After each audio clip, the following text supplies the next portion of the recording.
பேரன்புமிக்க ஊடக நண்பர்கள், அது பத்திரிகையாளர்கள், தொலைக்காட்சி செய்தியாளர் அனைவருக்கும் அன்பான வணக்கம். பாட்டாளி மக்கள் கட்சியின் சார்பில் எங்கள் மருத்துரையா அவர்கள் தலைமையில் வருகின்ற 29/12/2025 திங்கட்கிழமை சேலம் மாநகரில் 5 ரோடு பகுதியில் உள்ள ரத்தனவேல் ஜெயக்குமார் திருமண அரங்கில் மாநில செயற்குழு கூட்டமும் மாநில பொதுக்குழு கூட்டமும் நடைபெற இருக்கிறது. இந்த பொதுக்குழுவில் தமிழ்நாடு, புதுச்சேரி 2 மாநிலத்திலும் இருக்கிற எல்லா நிர்வாகிகளும் கலந்து கொள்ள இருக்கிறார்கள். இந்த செயற்குழுவும் பொதுக்குழுவும் திட்டமிட்டபடி சரியாக நடக்கும்.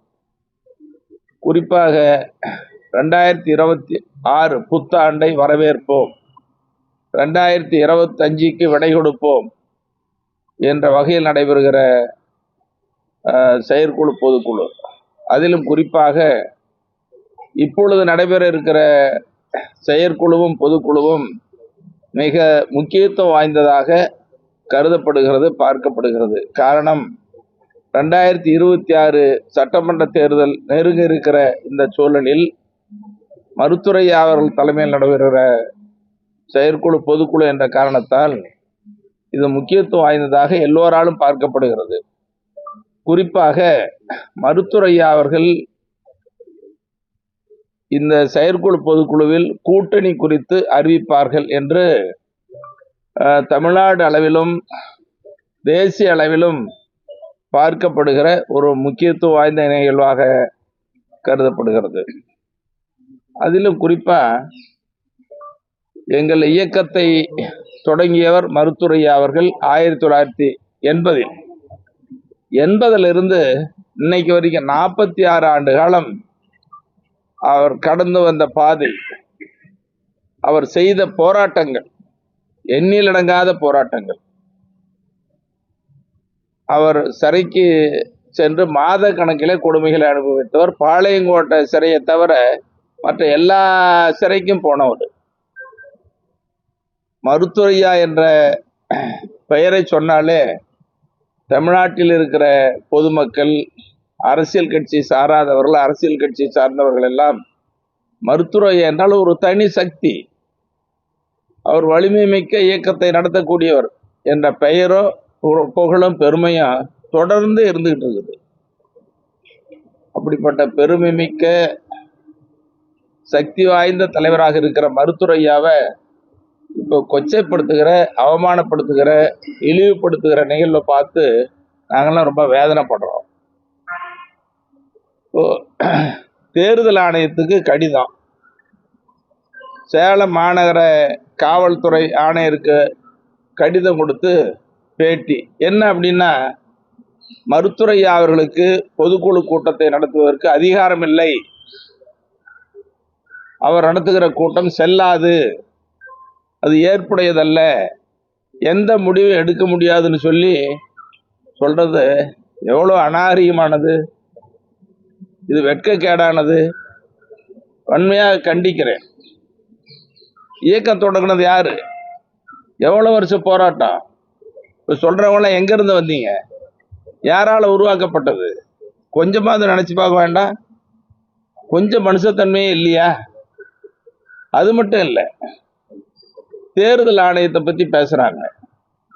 தேர்தல் ஆணையத்துக்கு போலியான கடிதம், போலி ஆவணங்களை தயார் பண்ணி கொடுத்து தேர்தல் ஆணையத்தில் இருக்கிற ஒரு சிலரை கையிலே வைத்துக்கொண்டு ஒரு கடிதத்தை பெற்றாங்க.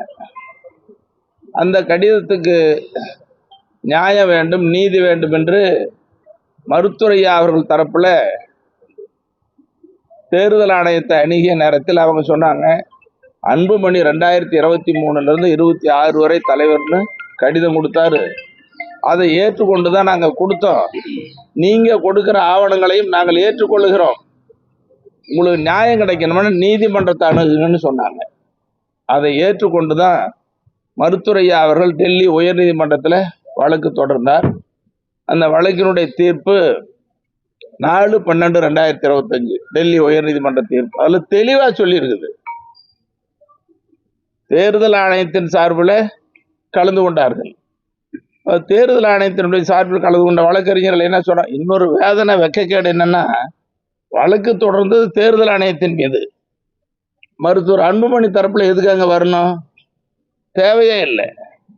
தேவையில்லாம தேர்தல் ஆணையத்துக்கு கூட ஒன்னா சேர்ந்து அங்க வர்றாங்க. நீதிபதி கூட கேட்டாங்க, உங்களை சேர்க்கவே இல்லையே, நீங்க ஏன் வந்தீங்கன்னு கேட்டாங்க. இல்ல, நாங்க சில விளக்கம் சொல்றதுக்கு அனுமதிச்சாங்க. அதை விசாரிச்சுட்டு இந்த நீதிபதி, மரியாதைக்குரிய நீதி அரசர், ஒரு பெண்மணி, அவங்க கேட்டாங்க, மருத்துவர் ஐயாவுக்கு எத்தனை மகன் கேட்டாங்க. நீதிமன்றத்தில் வெளிப்படையா ஒரு மகன் தான் அப்படின்னு சொன்ன உடனே, அப்பா கூட சேர்ந்து செயல்படலாமே. இது ஒரு நீதிபதி வெளிப்படையா நீதிமன்றத்தில் கேட்பது. அப்புறம் தீர்ப்பு சொன்னாங்க. தீர்ப்புல தேர்தல் ஆணையம் என்ன சொன்னாங்க, மருத்துவர் அன்புமணி கடிதம் கொடுத்ததுனால அங்க கடிதம் கொடுத்தோம்.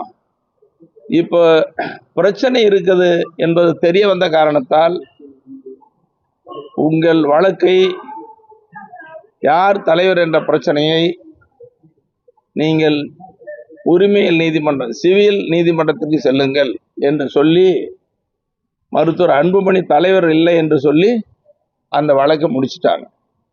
அப்ப சிவில் நீதிமன்றத்துக்கு போங்கன்னு சொன்ன உடனே மருத்துவர் அன்புமணி தலைவர் இல்லை. மருத்துவர் ஐயா அவர்கள் மருத்துவர் அன்புமணி அவர்களை கட்சியிலிருந்து நீக்கி விட்டார். பொறுப்புகளும் இல்லை, உறுப்பினர் இல்லை. அவர் கூட இருக்கிறவங்க மருத்துவர் ஐயாவுக்கு அதிகாரம் இல்லைன்னு சொல்லி பேசுறது, தேர்தல் ஆணையத்துக்கு மறுபடியும் கடிதம் கொடுக்கறது எது காட்டுதுன்னு சொன்னா, இப்போ தேர்தல் நெருங்கி வருது. தேர்தல் நெருங்கி வரக்கூடிய இந்த நேரத்தில் விருப்பம் ஒன்று நாங்கள் இவ்வளோ வாங்கியிருக்கிறோம், பாட்டாளி மக்கள் கட்சி எங்க கூட இருக்குது, எங்க கூட கூட்டணி பேசுங்க, எங்க கூட அதிகமா செல்வாக்கு இருக்குதுன்னு சொல்லி சும்மா போலியா ஒரு நாடகத்தை, கபட நாடகத்தை அரங்கேற்றம் பண்ணி கூட்டணி பேசுறதுக்கு முயற்சி பண்ற ஒரு நடவடிக்கையாக தான் நாங்கள் பார்க்கிறோம். இது உண்மை இல்லை, இது உண்மை இல்லை. இது மக்களை திசை திருத்துவதற்கு பொதுக்குழு நடத்த முடியாது, அதிகாரம் இல்லை அப்படின்னு சொல்லி மக்களை திசை திருப்புவதற்கும் கூட்டணி கட்சிகளோடு பேசுவதற்கும் ஒரு நாடகமா தவிர இது உண்மை அல்ல. இது சொல்ல சொல்ல இன்னைக்கு மக்கள் எல்லாம் வேதனைப்படுறாங்க, வெறுக்கிறாங்க. இன்னைக்கு காலையில ஒருத்தர், இப்போ மதியம் ஒருத்தர் கொஞ்ச நேரத்துக்கு முன்னாடி பேசுனாங்க. அதில் சொல்லிட்டு, என்ன மணின்னா, உங்க டாக்டர் ஐயாவுக்கு எவ்வளோ சக்தி, எவ்வளோ வலிமை இருந்துச்சு, அவருக்கு போய் அதிகாரம் இல்லைன்னு சொல்றாங்களே, இவங்கெல்லாம் யாரா இருப்பாங்க, மனுஷங்களா இருப்பாங்களா? இப்படி பேசுறாங்களே, எப்படி மனசு வருது இவங்களுக்கு பேசுறதுக்கு? இவங்கெல்லாம் விடக்கூடாது அப்படின்னு எங்க கட்சிக்கு அப்பாற்பட்டவங்களே பேசுறாங்க. அப்போ மருத்துவர் ஐயாவுக்கு அதிகாரம் இல்லை, பொதுக்குழு கூட்ட முடியாது, எந்த முடிவும் எடுக்க முடியாதுன்னு வெளிப்படையா பேசுறாங்கன்னா மருத்துவர் ஐயா மனசு எவ்வளவு வேதனைப்படும் நீங்க நினைச்சு பார்க்கணும். யார் உருவாக்கணுது, யார் உரிமை கொண்டாடுறது? மருத்துவர் ஐயா பின்னால நிக்க வேண்டியதானே எல்லாரும். அவரு தானே சக்தி, அவரு தானே உருவாக்கணும், ஒரு போராடினவர்.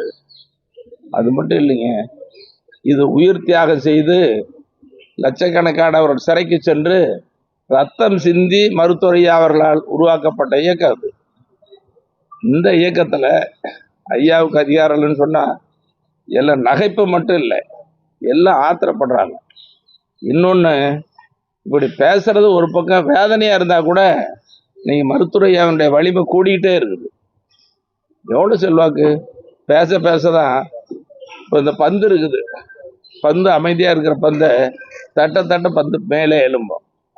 அந்த மாதிரி மருத்துவர் ஐயா அவர்கள் அமைதியா இருக்கிறவரை பேச பேச அவரை அவமானப்படுத்த அவருடைய வேதனை மட்டும் இல்லை, நம்ம இன்னும் வேகமாக செயல்படணும்னு சொல்லி இன்னும் கிளர்ந்து எழுப்புறாரு.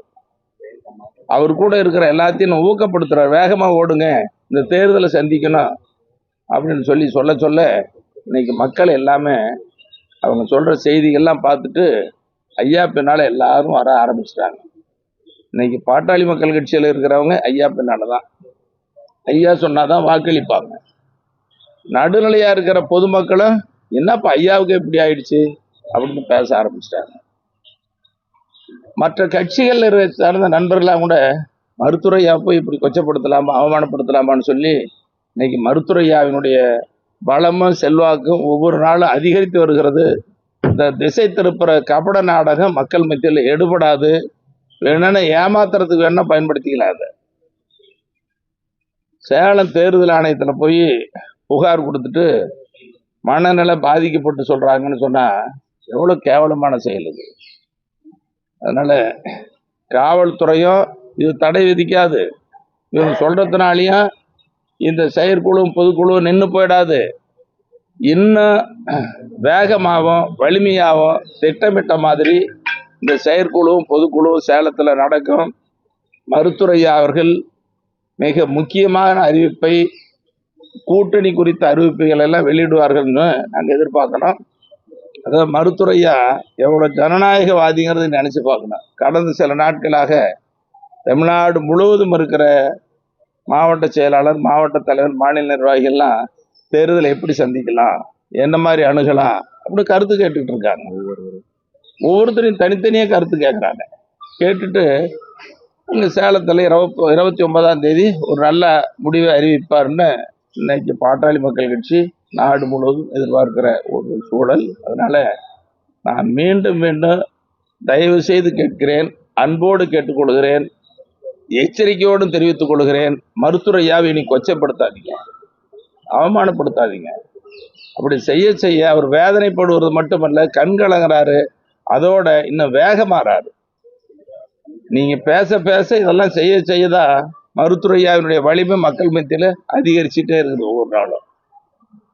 அதனால இந்த போலி வேஷம், இந்த கபட நாடகம்லாம் இனிமேல் மக்கள் மத்தியிலையும் எடுபடாது, மருத்துவரையாகிட்டையும் எடுபடாது.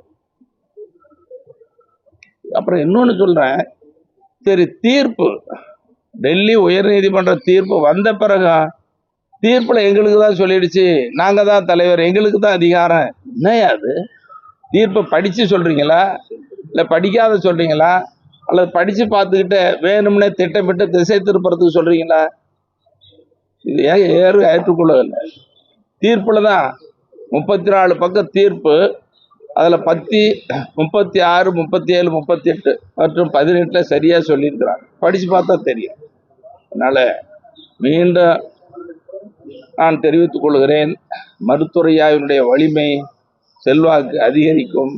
திட்டமிட்ட மாதிரி செயற்குழுவும் பொதுக்குழுவும் நடக்கும். மருத்துவரையா அவர்கள் முக்கியமான அறிவிப்புகளை வெளியிடுவார்கள் என்பதை தெரிவித்துக் கொண்டு, இதன் மூலமாக தமிழ்நாடு மற்றும் புதுச்சேரியில் இருக்கிற மருத்துவரையாவோடு இணைந்து செயல்படுகிற பாட்டாளி மக்கள் கட்சியினர், எங்கள் அமைப்புகள், பாட்டாளி மக்கள் கட்சி, வன்னியர் சங்கம், சமூக முன்னேற்ற சங்கம் உள்ளிட்ட எல்லா அமைப்புகளை சார்ந்த மாநில, மாவட்ட, ஒன்றிய, நகர, பேரூர் பொறுப்பாளர்கள், மாநகர பகுதி பொறுப்பாளர்கள் அவசியம் கலந்து கொள்ள வேண்டும் என்ற அன்பு வேண்டுகோளை விடுக்கிறேன். அதோடு இந்த 29ஆம் தேதி மருத்துவரையா தமிழ்நாட்டு மக்களுக்கும் கட்சிக்காரர்களுக்கும் புத்தாண்டு வாழ்த்துக்களை தெரிவிக்க இருக்கிறார்கள். ஆகவே இந்த நேரத்தில் நண்பர்களை சந்திக்கிற உங்களுக்கும் அனைவருக்கும் 2026ஆம் ஆண்டு நல்ல ஆண்டாக அமைய வேண்டும். தமிழ்நாடு வளமிக்க ஆண்டாக அமைய வேண்டும். இந்தியா வலிமை மிக்க நாடாக உயர வேண்டும். ஆகவே அனைவருக்கும் இனிய புத்தாண்டு வாழ்த்துக்களை தெரிவித்துக் கொள்கிறேன். இன்னைக்கு கிறிஸ்துமஸ். இன்னைக்கு காலையிலே எங்கள் மருத்துவரையா கிறிஸ்துமஸ் வாழ்த்து சொல்லிட்டாரு. கிறிஸ்துவ பெருமக்களான அன்பு சகோதர சகோதரிகள் அனைவருக்கும் இனிய கிறிஸ்துமஸ் நல்வாழ்த்துக்களையும் தெரிவித்துக் கொள்கிறேன். பாட்டாளி மக்கள் கட்சி சார், மருத்துவரையா சார் முடிச்சுக்கலாமா? தேநீர் வடை கொடுக்குறீங்களப்பா.